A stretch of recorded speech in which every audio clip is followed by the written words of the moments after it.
خاتون حضور کی خدمت میں حاضر ہوئی اور عرض کی یا رسول اللہ صلی اللہ علیہ وسلم مجھ سے بدکاری سرزد ہو گئی ہے اور میرے پیٹ میں بچہ ہے اور میں چاہتی ہوں کہ آخرت کی سزا کی بجائے دنیا کے اوپر اس کی سزا مجھے دے دی جائے تاکہ میں پاک ہو جاؤں اور صاف ہو جاؤں، کیونکہ آخرت کی سزائیں بہت سخت ہیں۔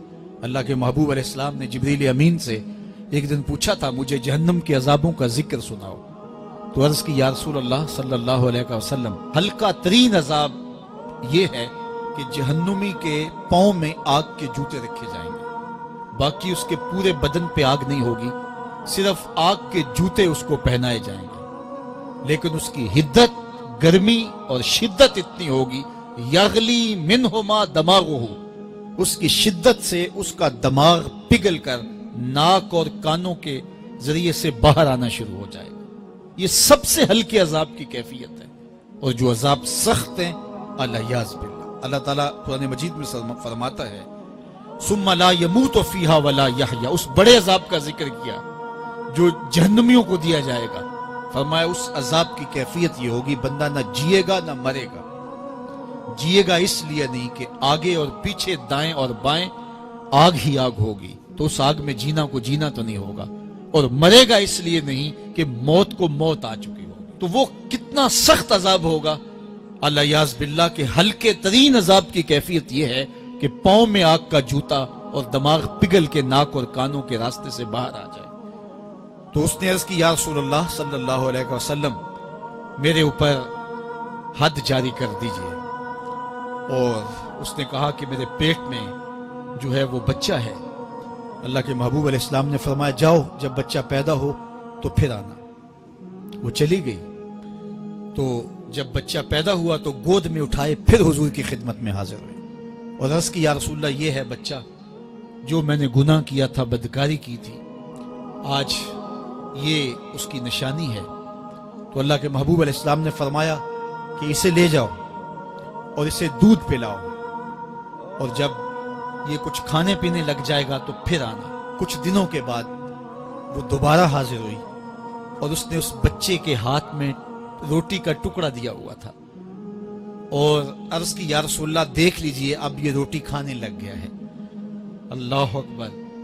تو اللہ کے محبوب نے فرمایا انہیں لے جاؤ اور جا کے انہیں سنگسار کر دو۔ اس کی یہ حد بنتی تھی، اس کو سنگسار کیا اور اس نے خود یہ سزا اپنے لیے قبول کی۔ تو یہ بات ذہن نشین کیجئے کہ یہ وہ لوگ تھے کہ جن سے کبھی کوئی گناہ سرزد ہو جاتا تو وہ جلد توبہ کرتے، اور اس کی بڑی سے بڑی حد اور سزا بھی ہوتی تو وہ بھی کاٹنے کے لیے تیار ہو جاتے۔ میں اور آپ دیکھیں کہ ہماری زندگی میں اگر گناہ ہیں اور ہمیں سچی توبہ کی توفیق بھی نصیب نہیں ہے اور آئندہ نہ کرنے کا عزم مصمم ہو، پکا ارادہ ہو کہ یہ گناہ زندگی میں دوبارہ نہیں کروں گا، الگ بات ہے کہ پھر دوبارہ اس سے سرزد ہو جائے، لیکن جب وہ توبہ کر رہا ہو تو اس وقت اس کا پختہ عزم ہو اور اس کے دل کے کسی گوشے میں نہ ہو کہ چلو میں توبہ کر لیتا ہوں اور پھر ہو گیا تو پھر کر لوں گا، پکا عزم ہو کہ دوبارہ یہ گناہ نہیں کروں گا۔ اور اگر زبان سے توبہ توبہ کر رہا ہو اور دل میں ہو کہ ٹھیک ہے یہ تو صبح بھی مجھ سے عمل بد سرزد ہونا ہے، تو اللہ تعالیٰ سے یہ مذاق کرنے والی بات ہے، اور اللہ تعالیٰ سے جو مذاق کرتا ہے وہ کہاں کھڑا ہے وہ خود سوچ لے۔ وہ کیا کسی نے کہا تھا کہ توبہ کی پھر توبہ کر کے توڑ دی، میری اس توبہ پہ توبہ کر اٹھی۔ تو ایسی توبہ نہیں ہے کہ جو رسماً کسی مجلس میں چلے گئے، کسی اجتماع میں چلے گئے تو سب لوگوں نے توبہ کی تو وہ بھی توبہ کرتا رہا، لیکن اس کا عزم مصمم پختہ ارادہ نہیں تھا گناہوں کو چھوڑنے کا، تو یہ توبہ نہیں، یہ مذاق ہے۔ اس لیے اللہ کے حضور سچی توبہ یہ ہے کہ ماں قبل کے گناہوں سے مٹی کے گھروندے پاؤں پہ بناتا ہے اور انہیں مسمار کر دیتا ہے۔ وہ کبھی آپ نے دیکھا ہوگا کہ بچے ریت میں اپنا پاؤں رکھ کر کے اوپر سے ریت تھپک لیتے ہیں اور پھر پاؤں ہولے سے نکال لیتے ہیں، بچ جائے تو بڑے خوش ہوتے ہیں، اور جب کھیل ختم ہو جاتے تو اسے گرا دیتے ہیں اپنے ہاتھوں سے۔ بہلول بھی اسی شغل میں لگا ہوا ہے، بہلول یہ کام کر رہا ہے، گروندے بناتا ہے گراتا ہے، گروندے بناتا ہے گراتا ہے۔ بادشاہ گزرا، پوچھا بہلول کیا کر رہے ہو؟ ہنس کے کہا جنت کے مکان بنا رہا ہوں۔ کہا بیچتے ہو؟ ہاں بیچتا ہوں. کتنے کا؟ 10 روپے کا، سیل لگائی ہوئی ہے. بادشاہ مسکرا کے گزر گیا. دیوانہ ہے، مجنوں ہے، اپنی موج میں لگا ہے. پیچھے سے ملکہ زبیدہ بھی آ رہی تھی. اس نے بھی دیکھا. کہا بہلول کیا کر رہے ہو؟ کہا جنت کے مکان بنا رہا ہوں. کہا بیچتے ہو؟ ہاں 10 روپے کا بیچتا ہوں. 10 روپے بادشاہوں کے لیے کیا ہوتے ہیں؟ 10 درہم نکالے، اس کو دیے، اس نے دریائے دجلہ میں پھینک دی. فقیر اتنی دیر تک فقیر نہیں بنتا. داتا صاحب فرماتے جب تک مٹی کا ڈھیلا اور سونے کی ڈلی اس کی نظر میں برابر نہیں ہو جاتا. اور ایک مکان کے گرد، ایک وہ گھروندے کے گرد دائرہ لگایا. کہا یہ تیرا ہوا. ملکہ گزر گئی. بادشاہ بھی چلا گیا. شام کو اپنے محل میں پہنچے. بادشاہ سویا. منظر جاگا کہ حشر کا دن ہے، پھر جنت کا منظر ہے. جنت میں بڑے بڑے خوبصورت مکان ہیں. ایک مکان تو بڑا ہی اچھا لگا، تو جی چاہا کہ اس مکان کو دیکھوں. تو جب قریب گیا تو دروازے پہ لکھا تھا ملکہ زبیدہ. شوق سے آگے بڑھا تو دربان نے روک دیا. کہا یہ ملکہ کا ہے. کہا وہ میری ہی ملکہ ہے. کہا دنیا کے ضابطے اور ہیں، آخرت کے ضابطے اور ہیں. بادشاہ کی آنکھ کھل گئی، بے چین ہو گیا. ملکہ کو بیدار کیا. کہا تو کون سا نیک عمل کیا ہے؟ میں نے جنت میں تیرا یوں محل دیکھا. ملکہ کہنے لگی وہی معمول کی نمازیں، وہی سب کچھ، کوئی نیا کام تو میں نے کیا نہیں. ہاں یاد آیا، کل گزر رہی تھی، دجلہ کا کنارہ تھا، وہ جسے لوگ مجذوب کہتے ہیں، وہ جو دیوانہ کہلاتا ہے، وہ بہلول، وہ جنت کے محل کہتا تھا وہ بنا رہا. میں نے کہا چلو کوئی بات نہیں، فقیر ہے، 10 روپے کیا ہوتے ہیں. تو میں نے 10 روپے کا ایک محل خریدا تھا. بادشاہ سر پکڑ کے بیٹھ گیا. وہ تو مجھے بھی کہتا تھا. میں دیوانے کی بات سمجھ کے گزر گیا. اگلے دن بادشاہ قصدن گزرا. جب قصدن گزرا نا تو دل دھڑک رہا تھا کہ کہیں مجذوب پھر آج مل جائے اور اسی موج میں ہو تو کام بن جائے. دیکھا تو بہلول وہاں بیٹھا ہوا ہے. آگے بڑھ کے دیکھا تو کام بھی وہی. بادشاہ پھر رک گیا. پوچھا بہلول کیا کر رہے ہو؟ اب دل دھڑک رہا تھا کہ مجذوب ہے، کوئی اور بات کہہ دے تو چلو اچھا ہو کہ وہی جواب دے دے. اس نے وہی جواب دیا، جنت کے محل بنا رہا ہوں. بادشاہ کا کچھ دل ٹھہرا. پھر کہا اچھا بیچتے بھی ہو؟ ہاں ہاں بیچنے کے لیے بنا رہا ہوں. بادشاہ ادھر جیب میں ہاتھ ڈال رہا ہے اور ادھر پوچھ رہا ہے کتنے کا؟ کہا آدھی حکومت لگے گی. کہا کل تو 10 روپے کے بتا رہے تھے. کہا کل تم نے دیکھا نہیں تھا، آج سودا دیکھ کے لے رہے ہو. اللہ تعالیٰ ارشاد فرماتا ہے انما تنذر من اتبع ذکر وخشی الرحمن بالغیب. جو انڈٹھے سودے کرتے ہیں، جو بغیر دیکھ کے کرتے ہیں. اچھا چلو ایک خوشخبری میں آپ کو بھی سناؤں، اور وہ خوشخبری رسول اللہ کی زبان سے. حضور نے فرمایا طوبی لمن رآنی وآمن بی وطوبی 7 مرات من لم یرانی وآمن بی. فرمایا صحابہ تمہیں مبارک ہو ایمان کی کہ تم نے مجھے دیکھا اور میرے اوپر ایمان لائے. اور کہا انہیں 7 مبارکیں ہوں جنہوں نے مجھے دیکھا بھی نہیں ہوگا اور پھر بھی ایمان لائیں گے. انما تنذر من اتبع ذکر وخشی الرحمن بالغیب فبشرہ بمغفرۃ واجر کریم.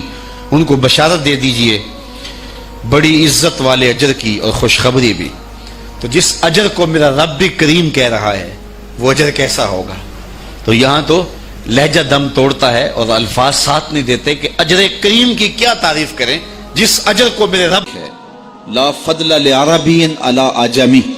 کسی عربی کو اجمی پر کوئی فضیلت نہیں ہے، اور کسی اجمی کو کسی عربی پر کوئی فضیلت نہیں ہے. کسی گورے کو کالے پر، کسی کالے کو گورے پر کوئی فضیلت نہیں.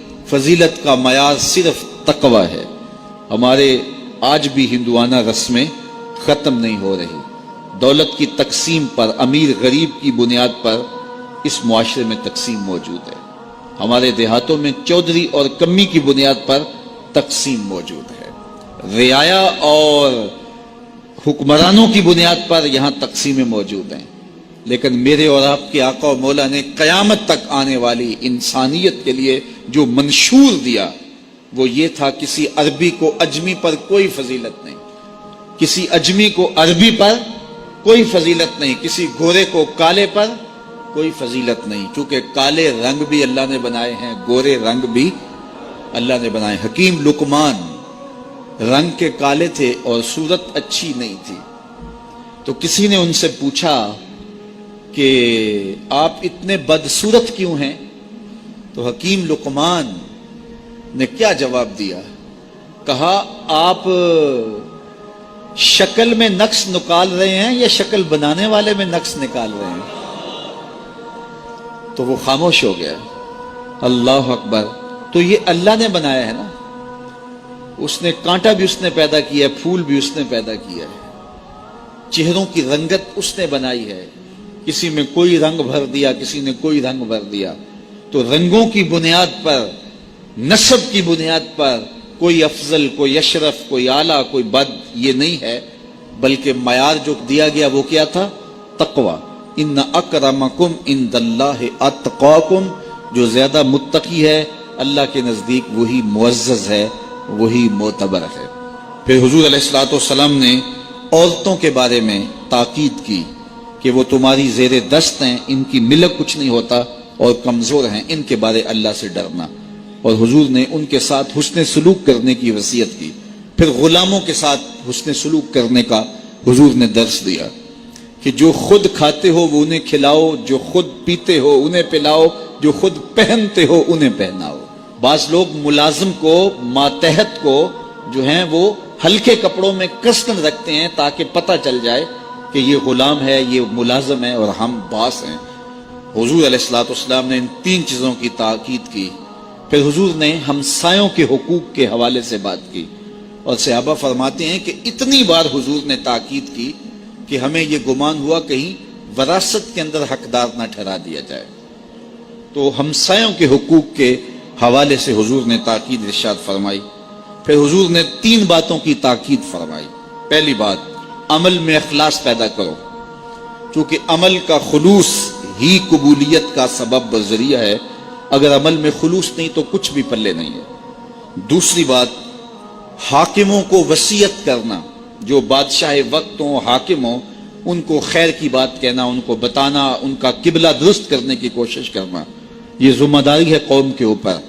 تیسری بات کی حضور نے یہ وصیت فرمائی, لزوم و جماعت المسلمین, مسلمانوں کی جماعت سے الگ نہ ہونا, الگ الگ ٹولیوں میں نہ بٹنا, لابیاں نہ بنانا, گروہ بندیاں نہ کرنا, جماعت کے ساتھ جڑ کے رہنا, فرقہ بندی سے بچنا اور جماعت وحدہ کا ساتھ دینا. حضور نے فرمائی, تابعوا السواد الاعظم فإنہ من شذ شذ فی النار, جو بڑی جماعت ہے, سواد اعظم ہے, ان کے ساتھ رہنا, جو ان سے بچھڑ گیا وہ جہنم میں ڈالا جائے گا. در ماہی دا چھوڑی ناہی, نہیں تے ہو جاویں گا روگی, جیڑی بکری اجڑوں وچھڑی او بگیاڑا جوگی. اس لیے لزوم و جماعت المسلمین, مسلمانوں کی جماعت کے ساتھ قائم رہنا. پھر حضور علیہ الصلوۃ والسلام نے فرمایا, اے امت مسلمہ, میں تمہیں لاوارث نہیں چھوڑ کے جا رہا, میں تمہارے اندر 2 بھاری چیزیں چھوڑ کے جا رہا ہوں, اور اگر تم ان کو مضبوطی سے تھام لو گے, میں ضمانت دیتا ہوں تم کبھی بھی گمراہ نہیں ہوگے. ایک اللہ کی